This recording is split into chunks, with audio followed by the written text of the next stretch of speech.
Welcome back, everyone. Today I'm going to be shedding light on the 3 types of modern-day slavery. So what are they, you may ask? Without further ado, without further procrastination, without further delay, allow me to demystify that answer to that inquiry right here, right now. Much to my chagrin, much to my consternation, much to my dismay, much to my agony, much to my distress, much to my grief, under duress, against their own volition, against their own accord, against their own free will, children at a tender age are corralled. They're thrusted into the K-12 insalubrious 13-year compulsory indoctrination camp. Some people refer to it as a 13-year prison, while other people refer to it as a 13-year concentration camp. No one should be sentenced to a 13-year indoctrination camp, nor 13-year prison, nor 13-year concentration camp for being born. Is just inhumane. The mandate to attend the K-12 insalubrious 13-year compulsory indoctrination camp should immediately be abolished. Is inhumane, immoral, unjust, unvindicated, unwarranted, and deplorable, to say the least. Is reprehensible, to say the least. Is ineffably egregious in every facet.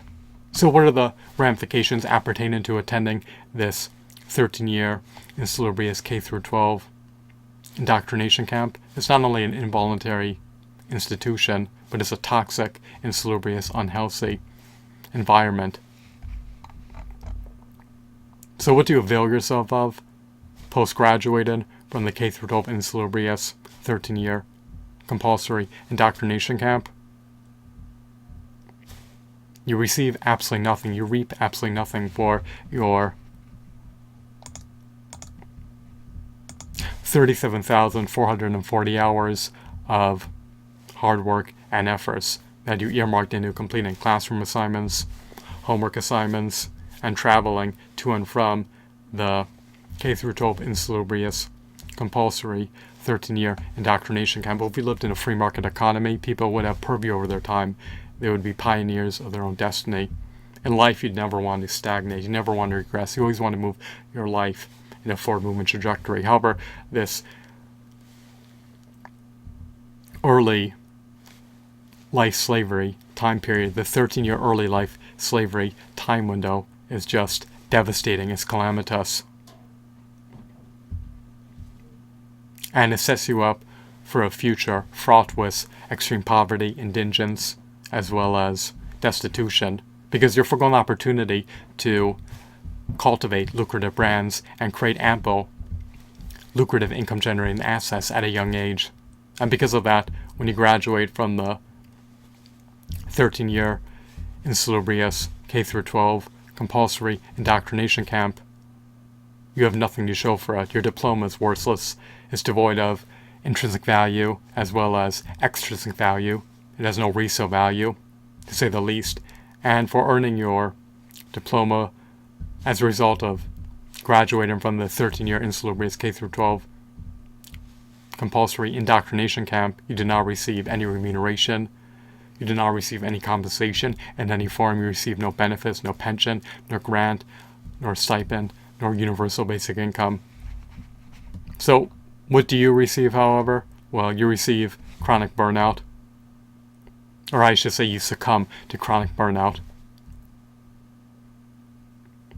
You succumb to stunted growth physically, mentally, and spiritually, because you're foregoing the opportunity to sleep for an additional 37,440 hours. You're foregoing the opportunity to exercise for an additional tens of thousands of hours. You're foregoing the opportunity to eat nutrient-dense, alkaline, antioxidant-rich, anti-cancer, health-promoting, raw fruitarian foods for tens of thousands of hours.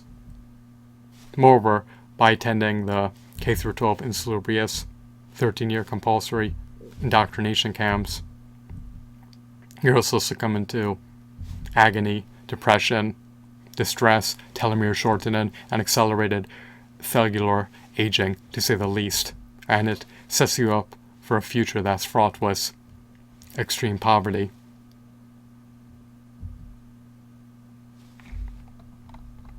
And when you graduate, you do not have any lucrative brands, you do not have any income generating assets. Remember, you won't have any stocks, you won't have any index funds, you won't have any mutual funds, you won't have any bonds, you won't have any annuities, you won't have any properties. You're not able to reap anything from the fruits of your labor. It's so unavailing, futile, and nugatory, to say the least. On the other hand, if you had purvey over your time, if you were not a 13-year early life slave, if you're able to work amid that time period, you could create income generating assets such as videos, podcasts, blogs, articles, online courses, ebooks, audiobooks, mobile applications, mobile games, and songs. And while you're not guaranteed to receive any money on the front end nor the back end post creating income generating assets, you have the latent potential to compound your wealth and to earn revenue in the pending future, potentially in perpetuity, from having created income generating assets, which are your intellectual properties. But even so, if you were reticent about doing that for whatever reason, if you desisted and abstained from creating income-generating assets, if you had purview over how the 37,440 hours were earmarked, if you were not an early life slave, if you were able to work a traditional job amid the 13-year time window, assuming you received an average hourly rate of $12 an hour over the course of 13 years, by working 37,440 hours at a traditional dead-end, dispiriting, harrowing, agonizing, wretched, abysmal, debilitating job, you would gross $449,280 if you were to invest some money. And if it grew at an average compound annual growth rate of at least 10% per year over the course of 5 decades or half a century or 50 years, by the time you reached 68 years old, you would have over $52 million as a result of your wealth compounding.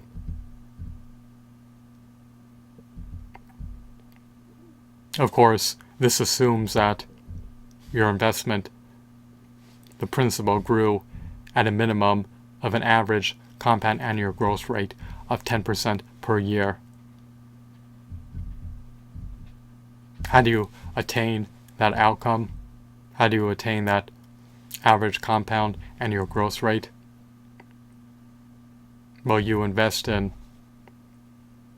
stocks with high dividend yields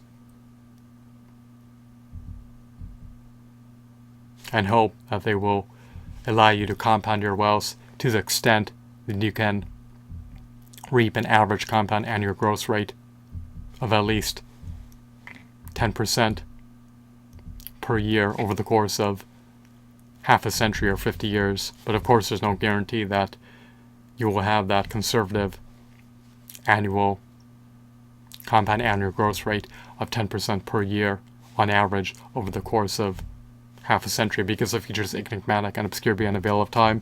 Nonetheless, it's just inhumane to bereft someone, to eviscerate someone, to dispossess them of their sacrosanct, indispensable, finite, non-replenishable time. So, 13-year early life slavery is one of the worst types of modern-day slavery, even worse than traditional slavery, and I'll dabble into that in another videos as to why it's worse. But the short answer, to keep this video succinct, is that unlike traditional slavery, as a 13-year early life slave, you do not receive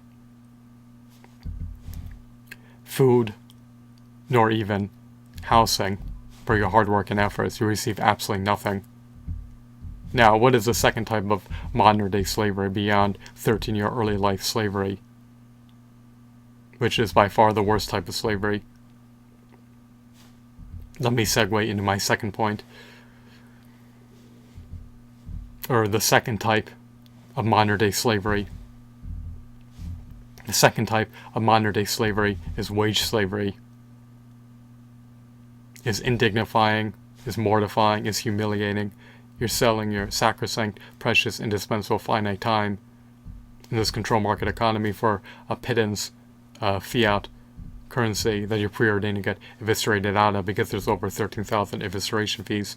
Now, employers, most companies, view their employees as exploitable, expendable, capital livestock to be harvested for profiteering purposes, metaphorically speaking. They want you to maximize your productivity, and they want to pay you the minimum wage. The needs of the employee and employer are diametrically opposed. You want to reap the maximum amount of revenue for your labor. They want to pay you the minimum amount of revenue for your labor. And you have no bargaining power because you live in a controlled market economy with no semblance of a safety net. There's no universal basic guaranteed income. There's nothing to fall back on.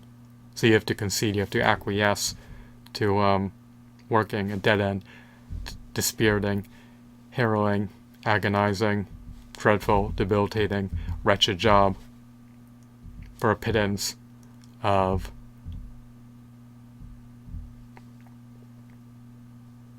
an infinitesimal wage, which cannot even allow you to attain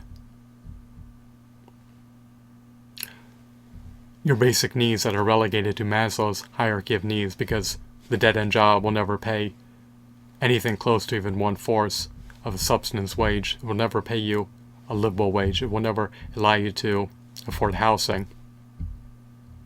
So your basic needs can't be met even if you work a dead-end job full-time. That's why it's called a dead-end job. It's not a misnomer. It epitomizes what the job is. It embodies what the job is.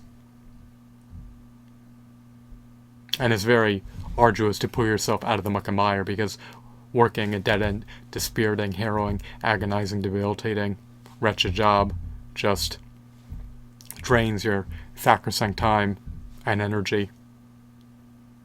And you're really tethered to your employer until you can wean yourself off of your employer from your income-generating assets, being able to offset your recurring expenses, and achieving that feat of having your income-generating assets as an aggregate offset your recurring expenses is arduous and cumbersome, especially in hyper-competitive markets that are overly saturated with market competitors. The algorithms are going to promote their brand content over yours, and they already have an established subscriber base. So it's arduous for your brand content to build traction, but wage slavery is just dreadful, and it almost creates an